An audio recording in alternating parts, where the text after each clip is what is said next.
السلام علیکم پیارے بچوں، کیسے ہیں آپ سب؟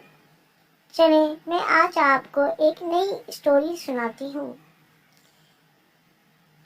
ایک چڑیا نے گیہوں کے کھیت میں گھونسلہ بنایا اور جب انڈوں سے بچے نکل آئے تو کھیت بھی پکنے کے قریب تھا۔ ایک دن جب وہ دانہ ڈھونڈنے کی تلاش میں جانے لگی تو اس نے بچوں سے کہا، میری مان، اگر کھیت کا مالک آئے یا اس کے گھر والے آئے تو ان کی باتیں غور سے سننا اور پھر مجھے بتانا وہ کیا باتیں کر رہے تھے۔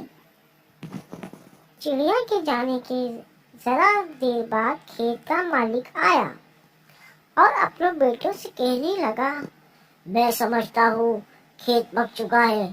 کل صبح اپنے دوستوں کے پاس جاؤ اور ان سے کہو کہ کھیت کاٹنے میں ہماری مدد کریں۔ شام کو جب چڑیا واپس آئی تو بچے پر پھیلا کر چی کر کے اس کے پاس پھرنے لگے اور جو کچھ سننا تھا وہ بتانے لگے اور بولے، مما مما مما مما، جلد از جلد یہاں سے جانے کے لیے تیار ہو جائیے، یہ کھیت کٹنے والا ہے۔ چڑیا نے کہا،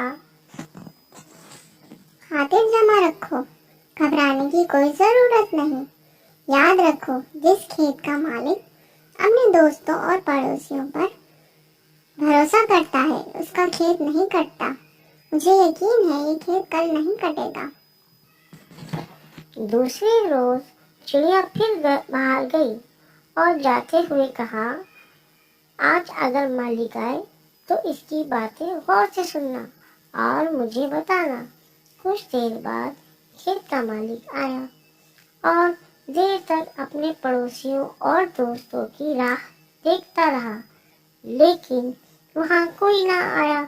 جب دھوپ تیز ہو گئی تو اپنے بیٹے سے کہنے لگا، ان دوستوں اور پڑوسیوں کا کوئی بھروسہ نہیں، بہتر ہے کہ تم اپنے چاچا زاد اور بھائیوں سے کہو کہ کھیت کاٹنے میں ہماری مدد کریں۔ یہ بات سن کر چڑیا کے بچے ڈرے اور جیسے ہی چڑیا آئی تو پھر پر پھیلا کر اور چی کر کے اس سے کہنے لگے، آج یہ بات ہوئی۔ یہ سن کر چڑیا نے کہا، بچوں، خاطر جمع رکھو، گھبرانے کی کوئی بات نہیں۔ مجھے لگتا ہے اس کے رشتہ دار اس کے کام نہیں آئیں گے۔ اگلے دن جب چڑیا دانہ ڈھونڈنے کی تلاش میں جانے لگی تو اس نے پھر کہا، بچوں، کھیت کے مالک کی باتیں غور سے سننا اور مجھے بتانا۔ یہ کہہ کر وہ چلی گئی۔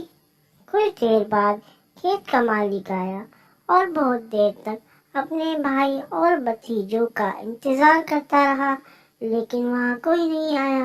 جب دھوپ تیز ہو گئی تو اس نے اپنے بیٹے سے کہا، اے میرے بیٹے، دیکھا ہماری مدد کے لیے کوئی نہیں آیا۔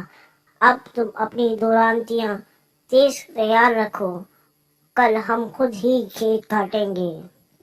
یہ سن کر چڑیا کے بچے بہت ڈر گئے اور جیسے ہی ماں آئی اسے پر پھیلا کر اور چی کر کے سارا ماجرا سنانے لگے۔ یہ بات سن کر چڑیا نے کہا، اے بچوں، اب ہمیں یہاں سے ضرور چلے جانا چاہیے۔ مجھے یقین ہے کہ یہ کھیت اب ضرور کٹے گا، کیونکہ جو آدمی اپنا کام خود کرنے کے لیے تیار ہوتا ہے وہ کام ضرور ہوتا ہے۔ یہ کہہ کر وہ اپنے بچوں کو اس کھیت سے دوسری جگہ لے گئی۔ اگلی صبح کھیت کا مالک آیا اور بیٹے کے ساتھ مل کر کھیت کاٹنے لگا اور کھیت کاٹ لیا، لیکن اس سے پہلے چڑیا وہاں سے اپنے بچوں کو لے کر چلی گئی۔ تو پیارے بچوں، اس سے ہمیں یہ سبق ملتا ہے کہ ہر انسان کو اپنا کام اپنے ہاتھوں سے خود کرنا چاہیے۔ ہمیں